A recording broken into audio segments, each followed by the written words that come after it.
Hello, everyone, and welcome to the Got Mental Health Podcast. I am your co-host, Rachel Cove. I am a multi-passionate entrepreneur, author, artist, mother, and certified recovery coach.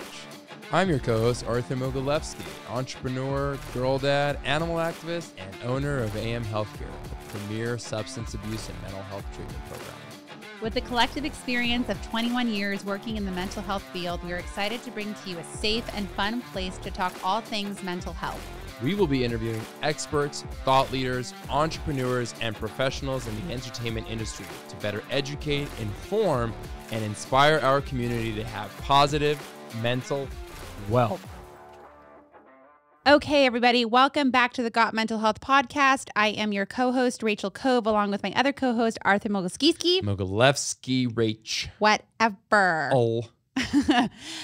Today in the studio or on Zoom, we have Erica Smith joining us. Erica Smith is an award-winning sexuality educator and consultant with over 20 years of experience. Throughout her career, she has provided comprehensive sex education and advocacy to young women and LGBTQ plus youth in Philadelphia's juvenile justice system, worked in abortion care, and supported HIV plus and transgender adolescents and their families. In 2019, she developed the Purity Culture Dropout program to help people to learn all of the sex education that they missed growing up in purity culture sex ed that is accurate, queer inclusive, trauma-informed, compassionate, and comprehensive. She has since worked with hundreds of people to help them learn about healthy sexuality after high control religion. Erica lives in Philadelphia with her partner and house full of rescue animals. Welcome to the Got Mental Health Podcast, Erica. Thank you, Rachel. Thanks for having me. Welcome. I have 8,000 questions. So I'm ready. Okay, here we go. First, what made you get involved in this field? And I feel like there's so much to this field. So tell us a little bit about what you do and how you got involved in this field. Yeah. So the sexuality field is gigantic. It's broad. There are people everywhere from sex educators to sex therapists to people that teach like sexual pleasure classes, and people that do advocacy work to make sure that we all continue to have freedoms that allow us to be our full sexual selves. So I got into this work pretty young. I was in college and I majored in like women's and gender studies. At the time it was called women's studies because this was the 90s and that's what it was. And I realized that what I really enjoyed learning about and studying about had to do with women's health and sexuality. And it's not like sex educator was a job that you got told you could be. You know, it was like I was in high school in the 90s.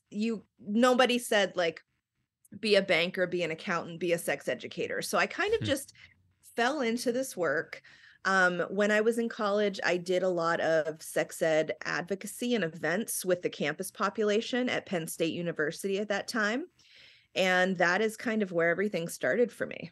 Did you grow up in a home where sex was openly discussed? I did. So that is something that often surprises people because I work so much with people that were raised in high control religions, people that were raised in cults or in purity culture, but I had nothing resembling that in my own life. I have a family that's pretty chill and open about the topic, so I never was made to feel shame about it. I was never made to feel that my parents were controlling my behaviors. I had a fairly normal, healthy relationship to the topic my whole life, including in high school. So yeah, I did not experience the amount of shame and control that my clients do. You said that your specialty or predominantly most of your clients come from cults, from religious groups. What is it that you gravitated naturally towards that? Is it because that's a type of population that seeked the most help from you initially? Like, how did you get into that world? Yeah. So there's kind of a long answer and a short answer. The short answer is that people that were raised in really conservative Christianity or really fundamentalist religions were denied like so much real valuable information about sex and their bodies. And I do like to reach out to the people who I feel need this education more than anyone. But I will also say that growing up, I was acutely aware that, you know, the religious right in this country was trying to control everything about people's sexuality. So passing laws against reproductive freedom, campaigning against sex education, trying to funnel, well, not trying, succeeding in funding so much money to abstinence only education that is proven to not work. And I was in the sex ed field at this time, predominantly working in HIV prevention and care. And we kept losing funding to these, like, can I swear on your podcast? Absolutely. Yes. Yes, Go right please. ahead. Fuck Okay, yeah. so like these bullshit ass abstinence only programs that are proven time and time again to be ineffective. And I also worked in abortion care right out of my college experience. So we would get threatened and we would get, you know, harassed and all of this stuff. So I feel like I have just built up a vendetta against that sort of force in this country, the conservative religious movements that try to stifle and control people's sexuality. And now we're hearing more and more people coming out of those religions being like, I need help. And I am so happy to be able to offer them that help, because it kind of feels like a fuck you to those systems and forces that do this to people. If I'm outside there being like, come to me and I will tell you all the stuff they didn't want you to know. I love that you took the approach of, I'm not going to just voice my opinion and my hatred towards the extreme on social, and I'm actually going to become an educator and taking a platform to actually help people. There's a difference, right? There's a lot of people that, yeah, I can agree with you and I can yell from the highest mountain, but if I'm not taking a more proactive approach and actually providing the service that can help mitigate these extreme beliefs. I really commend you for doing that. Oh, thank you. I mean, I love to do this work because I get to give people information and education that they don't know where else to go for, and that maybe there isn't a place for. Like, I just finished a session with a woman in her 40s who is probably going to have her first sexual experience soon. And the reason she didn't earlier is because of a high control religion. And so she can ask me all these questions about sex and what's going to happen and what she should expect. And I can just tell her that stuff in a completely shame-free, matter-of-fact way. I'm sorry. Do you find that there's any differences between the different types of religions or cults? Like, I'm sure there's like a foundational layer that's kind of similar for everyone, but then, you know, obviously every religion is different. Every cult is different, even though they may behave the same, right? Like Orthodox, Jewish, like, I mean, I have a Jewish background, so I know a lot of people that grew up in that world. Do you find that there's a lot of differences? So the majority of people I work with were raised in evangelical Christianity or some kind of Christian fundamentalism, though I have worked with people also who were raised in very conservative Jewish religion or Muslim religion. But the thing that brings them all together is this idea of control of people's sexuality and gender. And so for a lot of religions, that looks like emphasis on purity and virginity for women, viewing sex as something that has to be restricted to a heterosexual marriage, and that is only for procreation. There's never any discussion of pleasure, especially not for women. And those are the kind of things it has in common, like keeping that information from people on purpose and establishing really rigid systems of control around how people can behave sexually. And it's always super counter to how people are naturally. So we tell people like masturbation is horrible, masturbation is a sin, fantasizing is a sin, wanting to have sex for pleasure is a sin. Meanwhile, those are all like part of human nature. So that's really what a lot of fundamentalist religions and cults that control people's sexuality have in common. I was listening to a podcast yesterday and they were talking about a woman's clit is literally the sole purpose is for pleasure. And so many women won't even touch it or have never even touched their genitals. I was shocked when I heard that. Why Oh, is there so much stigma in our culture around pleasure? I mean, there's a huge answer to that. And I feel like we don't want, not we, but these cultures don't want women to enjoy their bodies, to have sex for pleasure. So we don't teach anybody this stuff. These are all come from like patriarchal religions, patriarchal cultures, where sex for women primarily functions as the way to make more babies. And when you make more babies, you can spread more religion. So having women that are running around having sex for fun and just masturbating to orgasm because they want to does not serve the purpose of building the religion and keeping those like rigid structures intact. I have worked with many women who did not even know what a clitoris was or that they had one until they were well into their 20s. And yeah, I mean, that's I'm exactly it. I'm looking back at my own elementary school experiences. There was no sex ed until I got to middle school. And the woman who taught sex ed was so awkward. And she was so like the conversation was so awkward. It was so uncomfortable. And we didn't want to hear it from her. I mean, and it was so shame based. It was just uncomfortable. So I think we can go in many different areas with this conversation, just so let's go back a little bit. How does religion influence our relationship to sex and our relationship to our sexuality?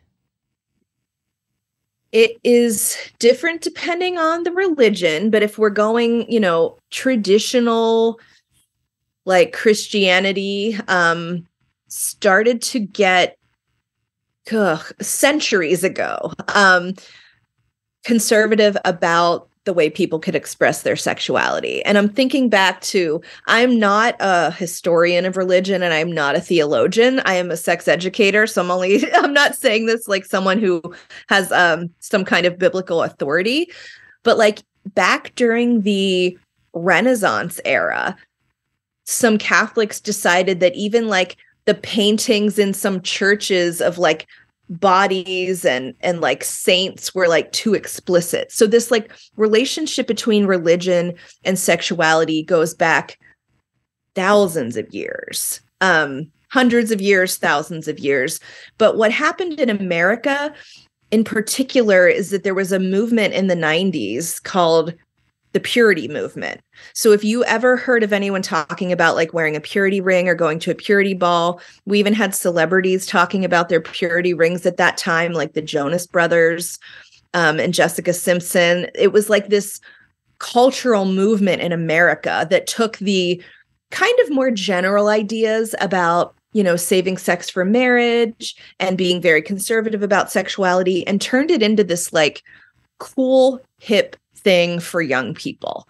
And so what you're seeing now is the influence of that particular movement from the 90s and 2000s. That the people that were raised in it, the people that were raised with this abstinence-only education, were raised signing these pledges, were raised to believe that every sexual thought and feeling was a horrible sin.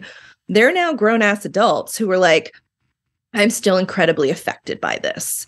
And some of the ways that they're affected is like, they feel shame around sex. They feel fear around sex.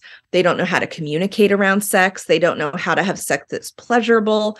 It affects people in so many ways. But like the big how does religion affect sexuality question is so massive. But I feel like what I can speak on the most is how the purity movement in this country has affected people's sexuality. And it's like constantly being revealed to us just how much it has messed people up. I'm still surprised that there's still that stigma that's still created after everything that the churches have been through. From a publicity standpoint and a contradictory standpoint, where you're pushing one thing, you're doing a completely different thing, which is 10 times worse than what you're trying to push.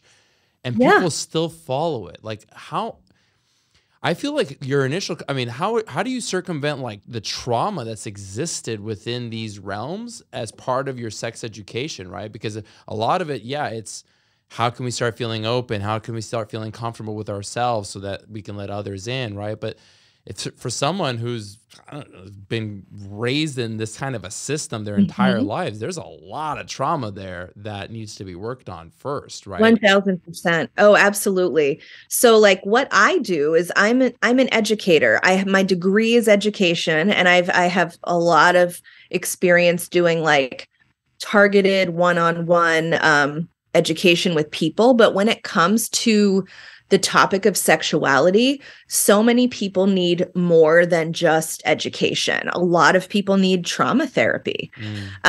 So many people that I work with not only have issues around sexuality, but they have a more general religious trauma. So many people who were raised in evangelical Christianity in particular learned from a young age as children that they were sinful, awful beings and that anything they did could send them to hell at any moment. And so you have a lot of young people who are just raised in that terror, and some develop OCD. A lot of people are like, I learned from an early age that I was responsible for the mortality, like the where everyone's souls were going to go after they died if I wasn't a good enough Christian. So raising people in a culture of this fear doesn't just touch on their sexuality. It can touch on so many things. You get people that are people pleasers, people that are afraid to speak their minds, people who do not at all trust their own judgment. And besides that, this kind of environment breeds a culture that is rife with abuse and that makes people really susceptible to abuse. So, when you're not taught anything about your body and when you're not taught to have a voice or speak up, it means that you can be a really, really easy target. And so a lot of abuse does occur in these environments. And that is like a whole other thing to address. Yeah, I can imagine. Hearing you talk about your experience in school where the teacher was actually communicating, maybe not effectively, right, but still communicating. Like my sex education was a video. Oh like my. there was literally no conversation. Like mine was an awkward woman in her 70s who's doing the best she could, and she literally talked like this, and she brought something out, and it was like, here's what a dildo looks like, and sometimes I use it, and I'm like, oh my God. She says sometimes she uses it. Oh, that's interesting. I know. That's a little weird. At the same time, is it? I don't know anymore. I mean, so it's, the trauma around just talking openly about sex. I know that affects me. I still to this day feel like I'm not allowed to talk about it. Like I'm doing something wrong if I'm talking about it openly with someone. And it's like, where does that come from? Because I actually grew up in a home where it wasn't really shamed upon at all. But it was not, I think not talking about something creates this shameful experience, right? Because I think to a child, it's like what you see is okay and what you don't see is bad. That's 100% it. And even if you're not raised in a home or like a family or community that's particularly religious, if you're raised in this country has some purity culture ideas baked into the fabric of it. Yes. So we get messages from media, from society in general, that for women in particular, they have to act a certain way around sex, and men in particular have to act a certain way around sex. We are taught slut shaming. We are taught that if you're a victim of an assault, it's your fault. We are given rigid ideas about like what kind of sex people should be having, how many partners they should have. And we see that other people will shame us to keep us in line about that thing. So you don't need to have been raised in a overtly religious environment to pick up on that messaging. And the messaging in general is very sex negative. So it makes sense that it still feels like weird to talk about. And, women in particular can be quickly perceived a certain way if you are, open and chill about sex and don't have a problem talking about it. Whereas men are expected to be like that. Right. I think it's confusing in America Because here we are, don't talk about it. And then we've got make it pop, that like we've got these songs that are like all about pussies, and I'm like, okay, great. And like, oh, wait a minute, but my kid's sitting in the backseat of the car. Like, do I turn this down? Like, do I turn this up? Is it weird if I turn this up? Do I not turn this up? Like, I don't know what to do. Do I hide sex from my kid entirely? Like, it's so confusing. So I really want to pick your brain about that, because we both have kids, you know, and like, you know, you have a daughter, I have a son, and I'm like, I genuinely am scared every day that I'm doing the wrong thing. And I'm like, how do I do the right thing around this subject? And I raised him to be very body conscious and to, you know, not call, you know, his penis his wee-wee, right? But to call it what it is, right? So regarding educating children, at what age should a parent start educating a child around sex? Well, you answered that almost yourself. Like, you know, when your kid starts learning words for body parts, letting them know the true words. So this all starts in infancy. And when people hear that, this is where like you get people freaking out about sex ed. They're like, oh my gosh, you want us to talk to babies about this stuff? And it's like, no.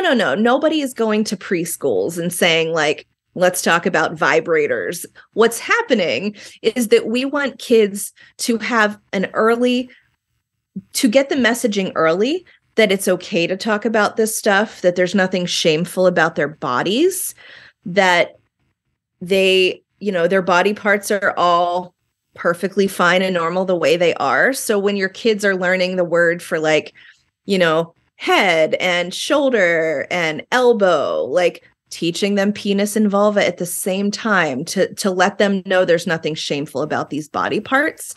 And this is also the time when teaching kids about bodily autonomy comes in, letting them know that like their body is theirs. No other person or grown-up has the right to touch it. This is what you would do if that happens. You also don't have the right to just grab somebody else's body. Like that autonomy stuff will get built on at a later age to end up being about consent. I agree with you 1,050%. And I also understand the world we live in and the fact that you're going to have 300 parents knocking down your door if you're going to have those conversations with those kids. So, because the system is broken, right? Oh, yeah. As much as you want to translate that information to a kid at a certain age, you have to be cautious of who's doing it. You got to be cautious in what setting, how it's being done. And if the one wrong thing is said, that school is done. It's terrifying. Like that school is completely obliterated by hundreds of parents coming and suing them. And that's why I don't ever see this actually happening, although I agree that it should. So if you had a blank canvas and you were the director of sex education for the public schooling systems in the United States, how do you, I know it's a big question, but I'm sure you've thought of it, because as a sex educator, instead of being reactive, which is treating the patient in their 40s, how can we start educating in their 10s, right? How can we attack this as a problem when we're dealing with cancel culture, when we're dealing with I'm going to sue you, and then at the same time, I need to give you the right information? It is the most difficult tightrope to even begin walking. Right. Your question is wonderful because you've just highlighted all of the like landmines that are in this issue.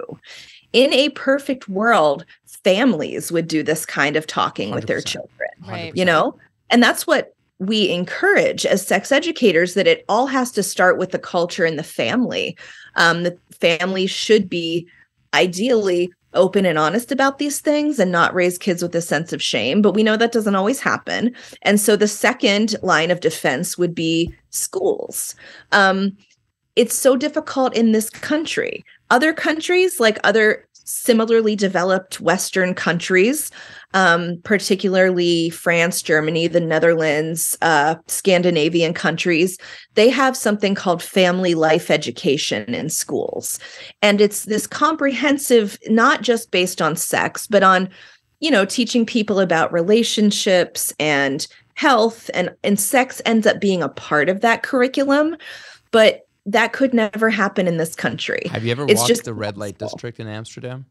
I have. It is the most fascinating experience ever. I mean, you It feel really like is. you're walking in Disneyland because you have an amazing array of experiences waiting for you. Mhm. And then you have tons of coffee shops that are people with their families are just hanging around. Yeah, I mean, it's like it's the coolest experience. I mean, it's so free, and it's not like, let me It's go just hide in these a corner guys. and then like you won't find me unless it's like in the middle of the night on Sepulveda Boulevard type of thing. It's interesting that you mentioned that because it's so Yes. true. Well, I mean, relatedly, to go back to your question, the Netherlands is known for having very low rates of unintended teen pregnancies and STIs, particularly because they as a culture are so much more open about it in families. And then they have this curriculum in schools, and their government funds more healthcare. So all of those factors mean that like teens in Western Europe, they don't have the same issues by and large, and I'm generalizing, but that Sure. American teens do with regards to, we let Americans flail and not know anything. So we wonder why are the teen birth rates so high? And then we look at the laws where it's like, we don't talk to kids, we don't give teens sex education, we don't they just passed a law in Texas this January that if a teenager wants birth control, they have to get their parents' permission now, which is such a huge barrier, which means teens aren't going to get birth control. Yeah. There's so many forces in American culture that really make this difficult. And it all points back to religion, because the religious right has made themselves very powerful in American government. Yeah. And they are the ones that influence these policies that by and large affect teens, kids, and adults alike when it comes to sex. There's no separation of church and state here. Right. And it's like, again, how do you fix a broken system? I don't know if you can, yet you can educate one person at a time. And I think the benefit of social media is it's giving people an opportunity to create platforms, where you can educate people on this stuff. And, so I'm curious, when with what's going on right now, it's like, again, it's so terrifying to talk about, right? Where there's what's on your mind. But it's like, we have this huge debate, like, should schools be teaching kids about sex, or should that be for the families, right? Mm-hmm. And then we say, okay, yeah, like this should be something that the family should talk about. But then what if the families don't talk about it? Then the kid is going to go explore, right? Because at what age do people start becoming sexually aroused? Like, at what point do our bodies start to develop sexual hormones? Is that the right thing to say? Do we have? Yeah, I mean, by and large, puberty. Right. So I will say that, I'm saying this is a matter of fact statement, but our bodies do have the ability to register pleasure to us at young ages. And you would know this if you ever had a child, which you both said you do. And a kid is going to discover that it feels good to touch their own body. Yeah. And they're not connecting that to adult sexuality. That's not related to the way we perceive and understand sex as adults. But kids do know, we discover early, it feels good if I touch my genitals. But as far as when that, turns into more seeking pleasure as young people, puberty is when all of those sexual thoughts and feelings really kick into higher gear. Although, kids are still going to be curious and have questions about bodies, sex. Kids, I don't know how old your kids are, but kids ask questions of everything. Why is this? What is this? Very curious. Very, very curious. Very curious. And it's an innocent curiosity. And so I think, it's really bad when we just tell them I'm not going to tell you that, or you'll find out when you get older. The best thing a parent can do is be open to talking to their kids and giving them answers, and establishing yourself early as a safe person to ask questions of. So if your 5-year-old says, "Mommy, what's a tampon and you're like, I'm not going to tell you that, then your kid's just going to be like, okay, now I know that's a bad question to ask. But if you give your kid an age appropriate, matter of fact answer, they're so much more likely to see you as a safe person to ask questions of and seek guidance of when they do become the age where they're interested in actually being sexually active. Is there, like, if you're raised, like, who should do the talking? Does it matter which parent should do the talking? No.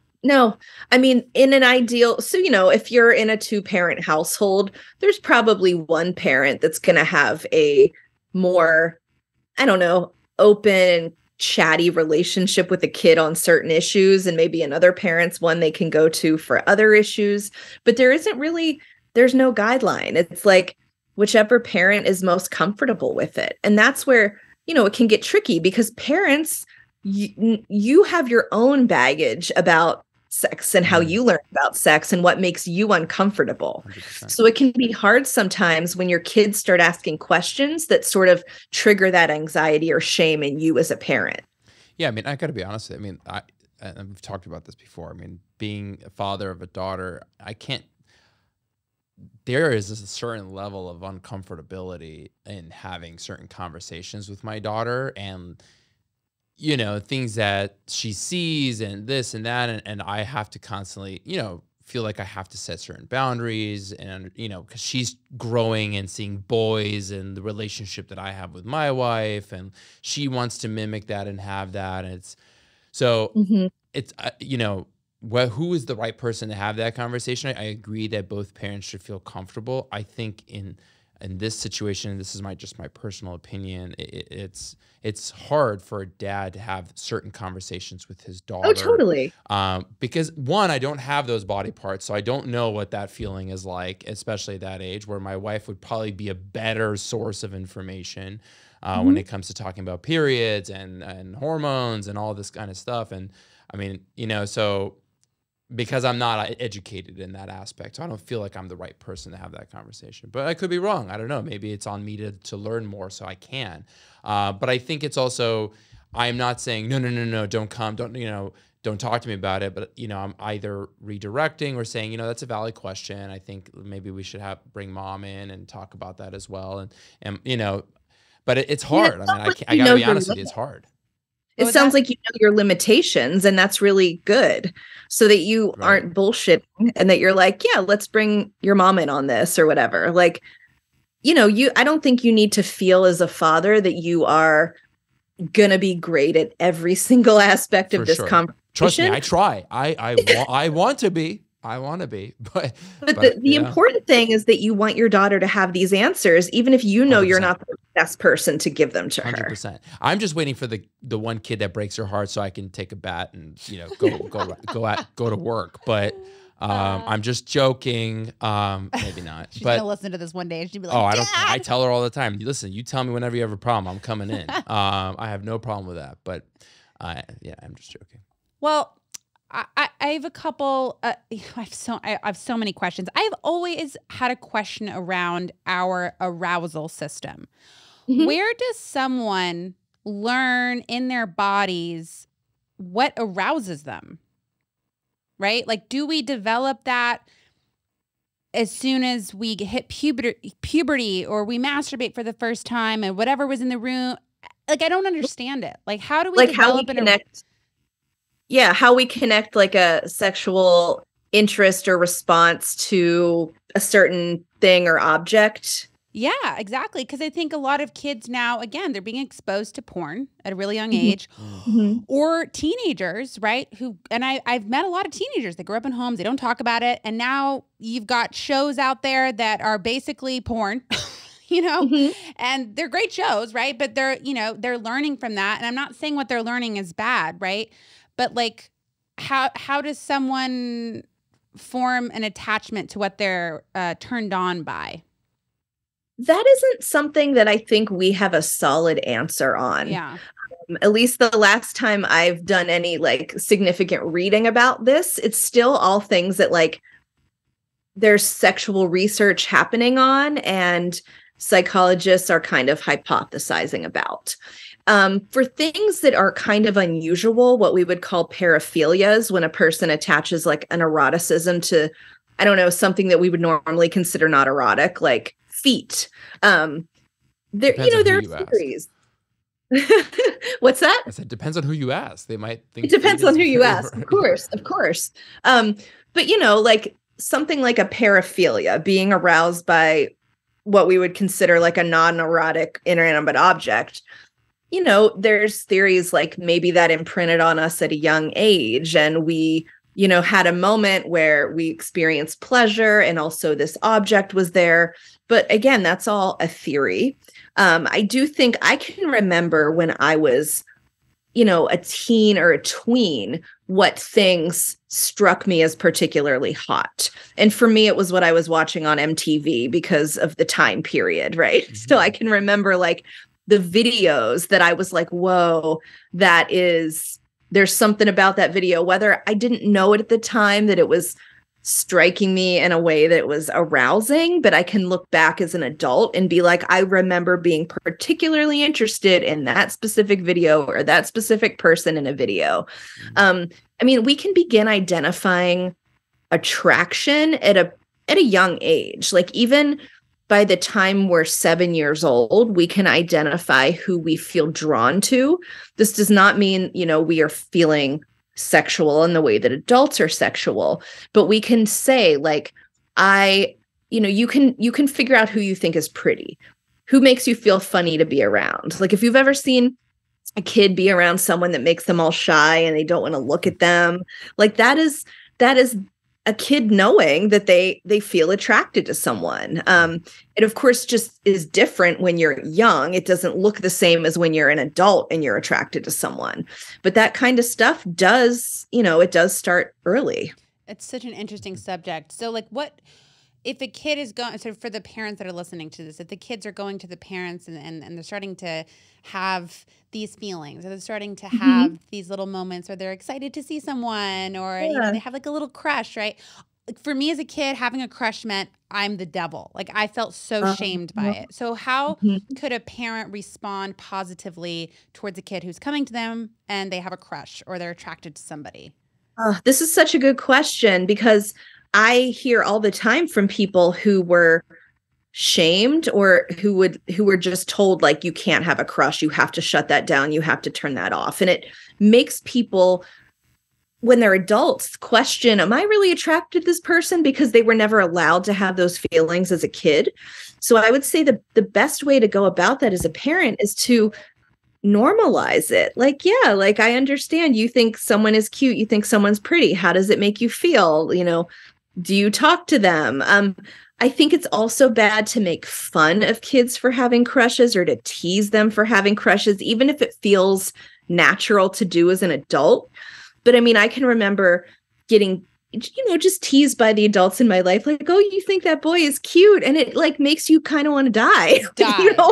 You don't want to talk about that anymore. You like him. I'd be like, no, I don't. No, I don't. No, I don't. And then I'm like, right. Here I am in my adult life. Like, why am I so afraid to say I like someone? Why am I so afraid to have a crush on someone? It's so weird. It's like, yeah, because it's vulnerable. It's sharing a vulnerability. And then to have someone like make fun of or kind of shit on that vulnerability teaches us to like kind of shut it down. So how would you normalize it?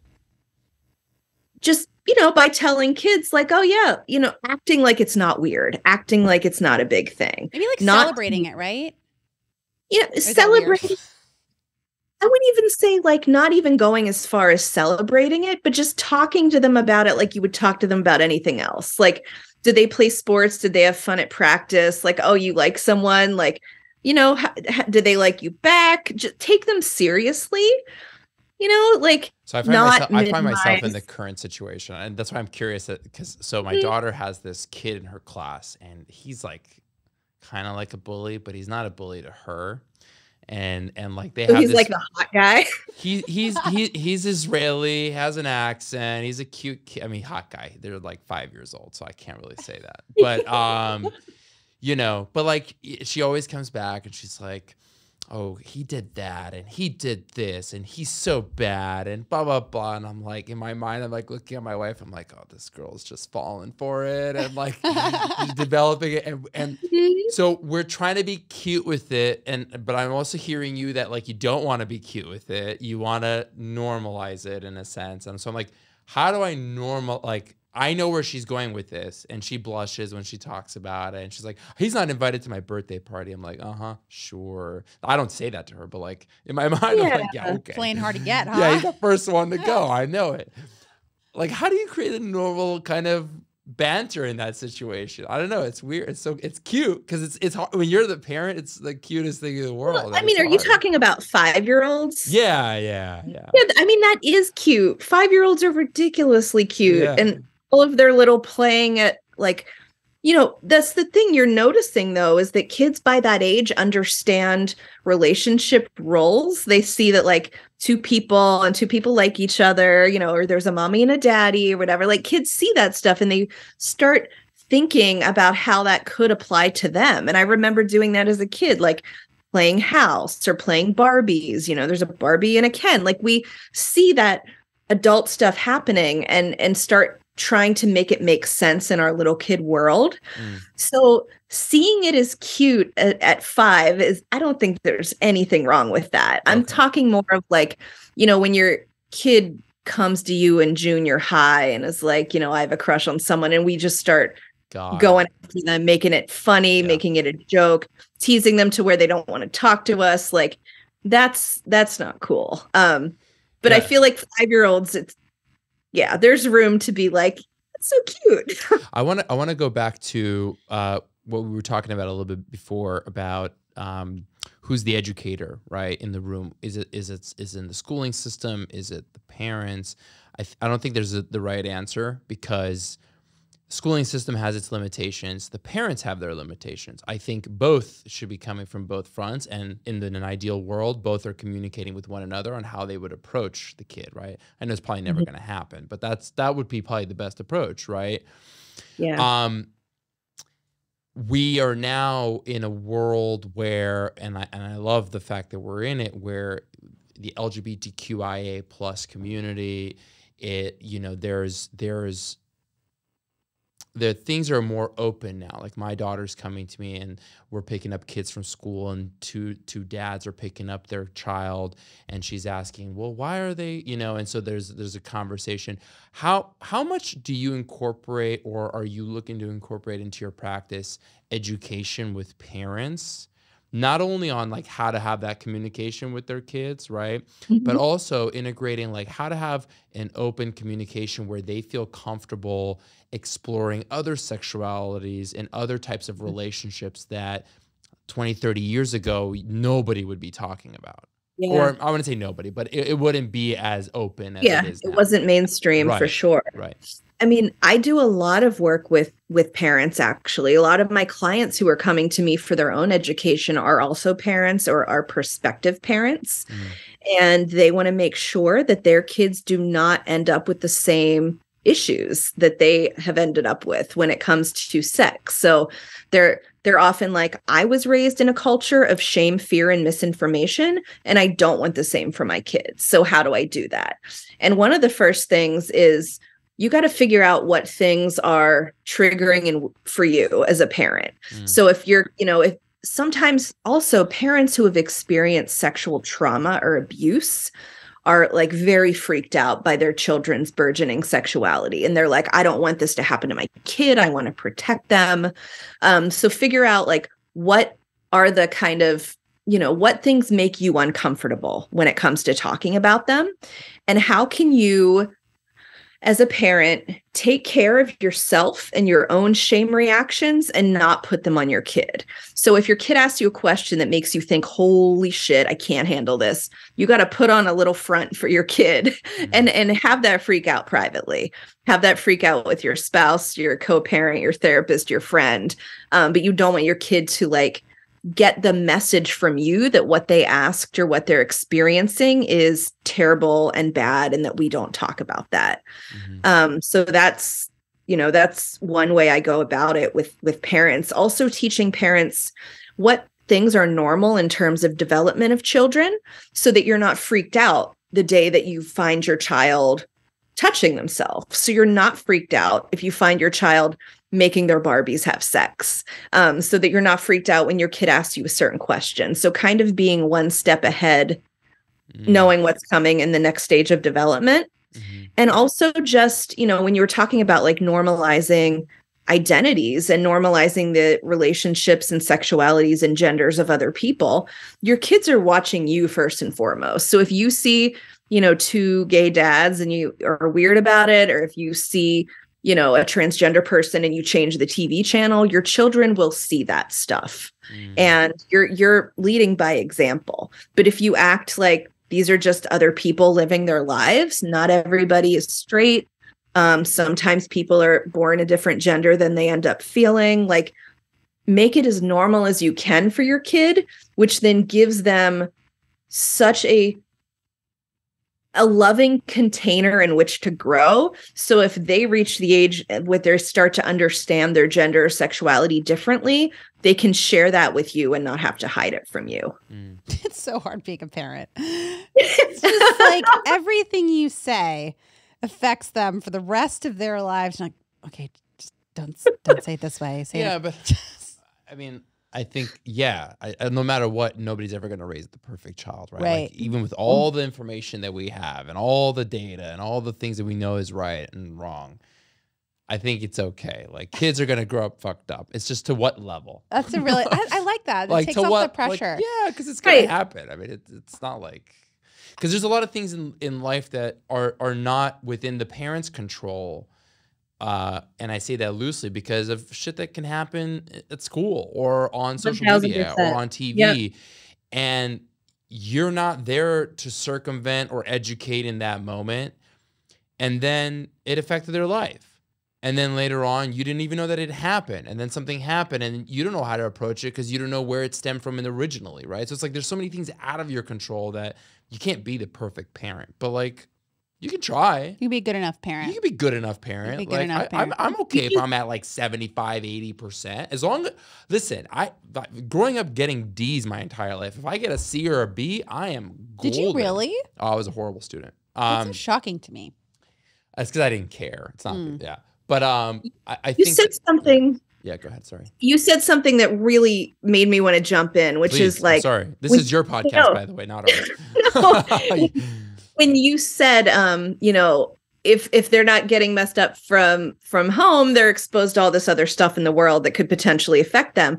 I feel like you have to think of sex education the same way. If you don't talk to your kids and create an open environment in which they can ask you questions, where are they going to get that information? Right. But also from like, literally everywhere but you, which is media, porn, other kids, TikTok. So like, let's hold it there. I want you to talk about porn. please. Okay. Mm-hmm. So how do you incorporate porn into the education aspect? People are going to watch porn. It's just going to happen, right? They are. And it, we were talking about it yesterday, and it increases over time, right? The type of porn you watch and the exposure that you get to it. And it's going to get even worse with virtual reality and being immersed in the actual video itself, right? How do you incorporate that into your conversations around sex education? Great question. It is such an important topic. I taught an entire class on this, actually, because pornography is ubiquitous. When you are raised in a really conservative religious environment, you often learn that it is a lot worse than it actually is. So I feel like there's a lot to touch on here. It's natural to want to watch it. I don't think there's anything with desiring to, of course you should be old enough, but, wanting to see those kinds of images is a very natural human urge. The issue is giving people literacy around what they're seeing so that they're not assuming that porn is representative of what sex is like for most people. Yeah. So the concept of porn literacy, this is a big one. It's a big one that I think is important for adults and young people alike, especially young people who are going to stumble upon this because it's ubiquitous. It's everywhere. Right. When I was growing up, you had to find someone's dad's Playboy or, find some dirty magazine in the woods. Like, there were no phones with porn on them, but now there are. So getting out ahead of this conversation with young people is really what's key. So before your kid even happens to stumble upon it, saying something like, someday if you ever see something on your phone or on YouTube or on your tablet that is confusing to you, that looks like it's for adults, I want you to talk to me about it. You won't be in trouble. I just want to know.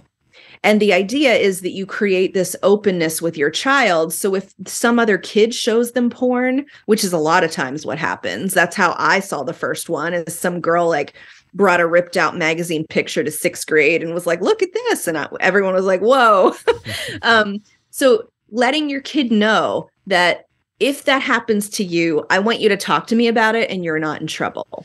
So and then as they get, I want to pause there for a second. Yeah. So I love how you said that, because it's kind of open-ended. It's not very specific. You didn't say anything about the word porn. You didn't say anything about sexual, right? If you see something that might look like it is an adult type of situation or whatever, however you phrased it, I'd like for you to just come and talk to me. Follow-up question from the kid. What do you mean? Like what? I would say, and this casts a wide net, because it can actually apply to more things than pornography. If you see something online that you think is upsetting, or something that confuses you, or something that you just feel not right about, because that could mean multiple things. Because obviously we know that kids are going to see news, they're going to see media, they're going to hear information about, all kinds of terrible things that happen in the world, and giving them that entry point means that that's kind of a catch-all. So that would absolutely apply if they saw porn, because that's going to confuse them. That's obviously going to make them uncomfortable. It's going to seem weird and for adults, but that could also apply to, accidentally seeing a violent video, or accidentally seeing a video of someone, being killed, which is, we know there's a lot of that shit online too. I love that. I love that. I love this. How do you talk to a kid, teenager about pleasure? There is no getting around. I mean, people try to get around it, but I think pleasure should absolutely be part of sex ed, because there's like, why do people have sex? Most of the time, it's because it feels good. It's because we want the pleasure. So pretending that pleasure isn't a factor is so ridiculous to me. I think it's completely normalizing to let kids know, like, people have sex because it feels good. People touch their bodies because it feels good. It's very normal for people to want to feel good, and letting them know that like pleasure is just, it's a wonderful part of being human, and it doesn't have to be anything that they feel bad about.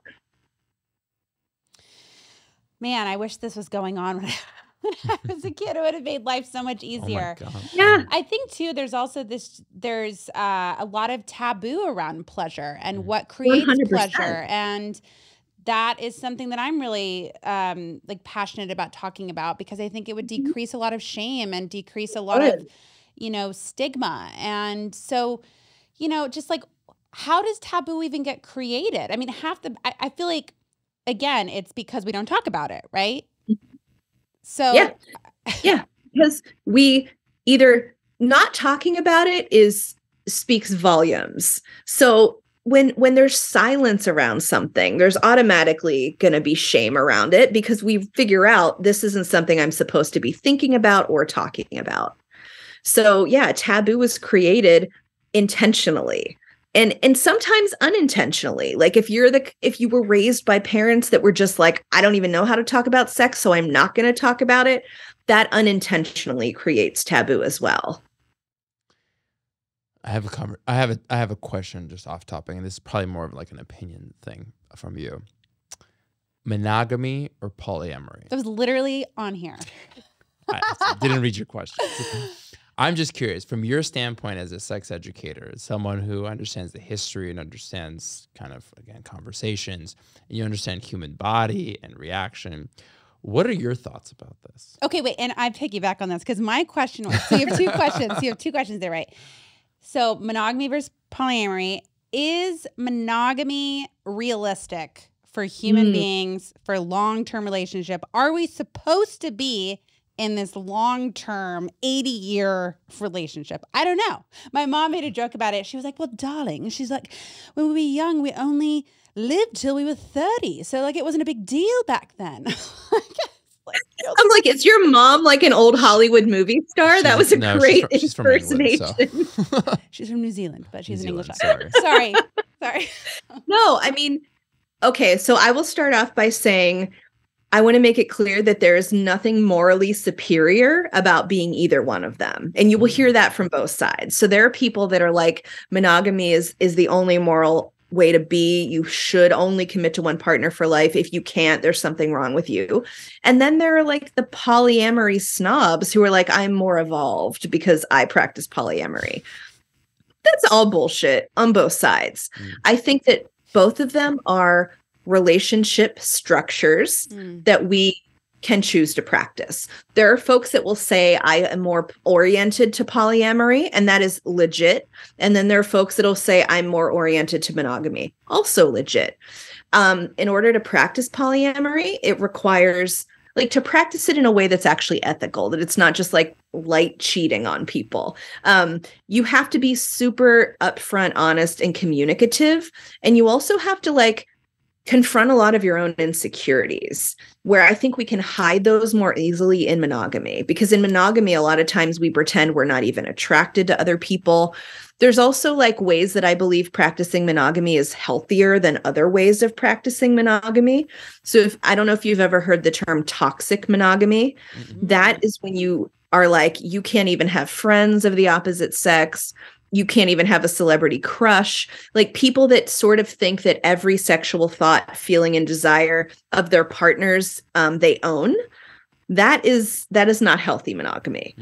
I personally believe that healthier monogamy is you are making a decision to only have sex with each other, but you were also realistic. Like you could potentially still find other people hot. You can desire other people. You have a brain. Your brain works. You can see other people and know that they're sexy. It would be, to me, complete foolishness to pretend that like my partner doesn't have eyes and sees other hot people.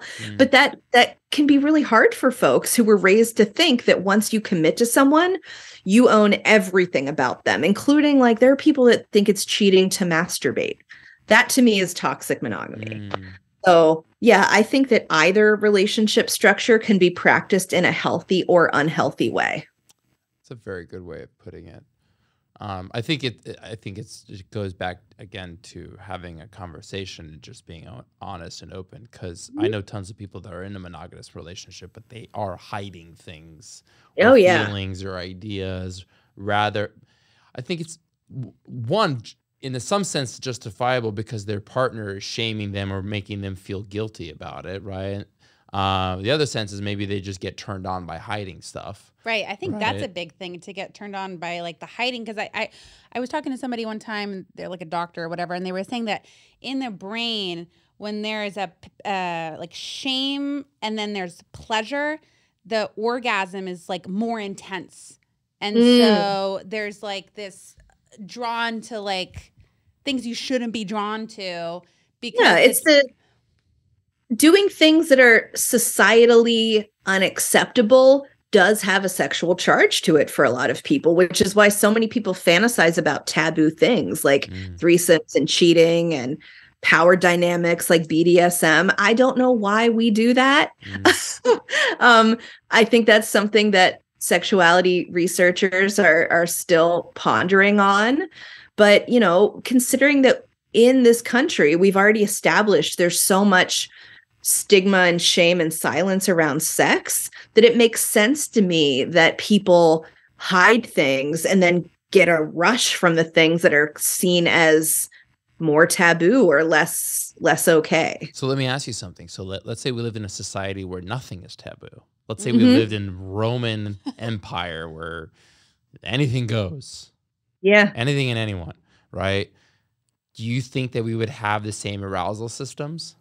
I don't think we would. I think that if everything was on the table and not seen as shameful or bad, certain things would absolutely lose that mystique and that, you know, whatever attracts us to them because they are somehow considered off limits and wrong. Yeah. I think it would rewire everything. I mean, that even goes into substance abuse, right? Yeah. I mean, like you look at like the state of Oregon, who has decriminalized virtually every substance that's out there, and the incarcerations, the usage, the death rates, everything has fallen significantly because of that. I mean, I'm not whether it's because of that or, you know, I'm sure there's other factors, but it's a really interesting approach when you think about sex and porn and, you know, whatever other fantasies exist out there that are considered taboo. If we only would normalize them and it would just be just another thing, I don't think as many people would be interested in participating in it. They'd find other ways. Actually, I want to say something so related to that is that one of the ways when men say that they are porn addicts, one thing that makes it a large predictor of whether they self-identify as a porn addict is whether they were raised in a religious shaming environment. So if you learn that porn is bad, it's going to fuel your desire to like look at it and look at it again. Even more. Yeah. Yeah.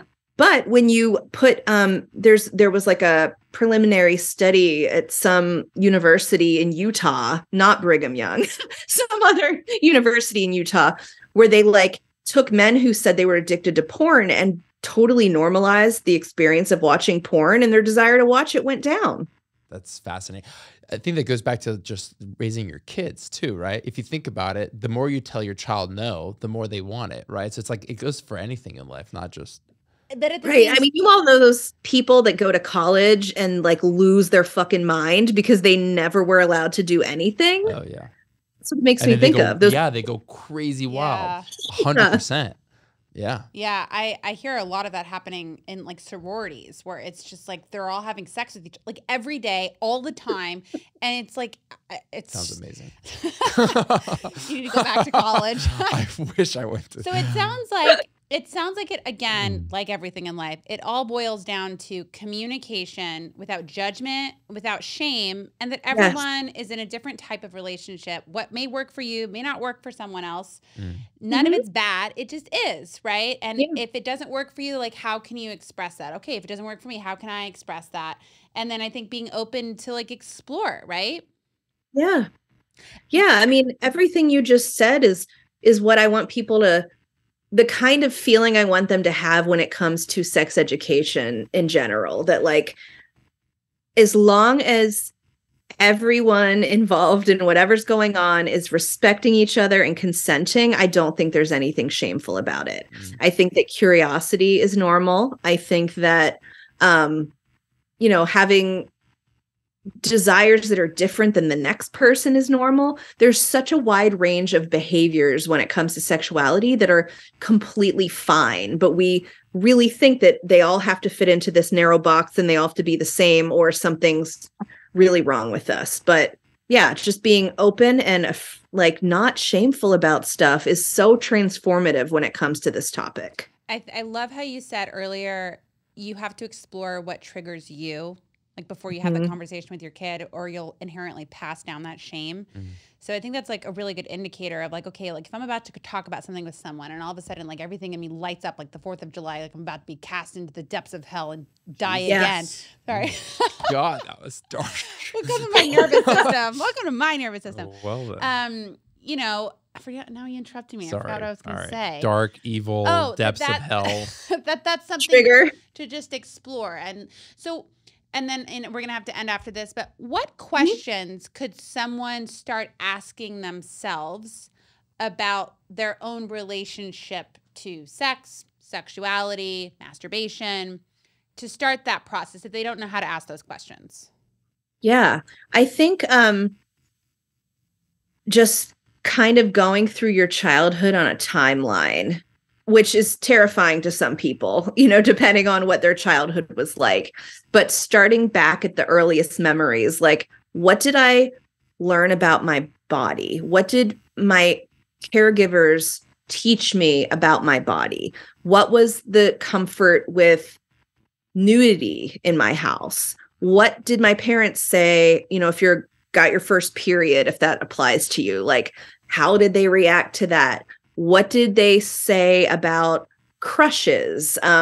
What kind of movies was I allowed to watch? And like, you can start getting a picture of where you got all of your information and where you got all of your values from, or what values were around you. And that can start to kind of clearly outline why we feel the way we do about some things. And when I work with clients individually, I always go back and ask them questions like, just like that. Like, who taught you about sex? What did your family say? What did you learn around you in high school from your peers? Do you have any particular standout memories about this topic? And a lot of people are like, oh my gosh, yes, I remember this thing that happened in the locker room, or I remember my mom or dad saying this to me. And once you sort of allow yourself to think about all of that stuff, it can begin to paint a pretty clear picture of why you might still feel shame and discomfort around things. Love that. I just have one last question. What's on the painting behind you? Oh, it's a creepy girl and a cat. Okay, I thought that was like Jesus Christ. That or is something really like that. creepy. But that's creepier. No, I found this this was at a yard sale in my neighborhood, and it's like a little girl and a cat, and it's a super creepy painting. And I brought it home, and my husband was like, "Why did you buy that?" It just made sense in the moment. So I think the frame is creepier than the actual painting. Yeah, totally. I want to be your client. Okay. So if there are other people like me that want to be your client, or they want to sign up for your classes or learn more about what you do, how can me and other people do that? Yes. Yeah. So I have the most activity, and I give a ton of free information and education on my Instagram account, which is ericasmith.sex.ed. But my website is purityculturedropout.com. And that's where you'll also find info about working with me one-on-one or attending any of my classes. Do you do any kind of like groups or facilitate any type of education in group settings? I do. I facilitate a support group for LGBT people that were raised in conservative religions. And I also am just starting to do one-day intensives with small groups of people who want all the sex ed they need and all of the tools they need to kind of deconstruct this shame around sex. And that's something that I'm enrolling for now. Awesome.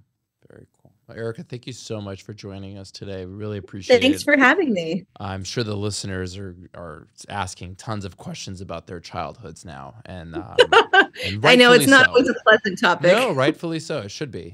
Sometimes we got to live in the uncomfortable to get comfortable. So anyways, we really appreciate everybody listening in. Please rate, review, like, share, comment. And we look forward to having you all back on the next one. Thank you again, Erica. Appreciate your time. Thank you. Yeah, thank you.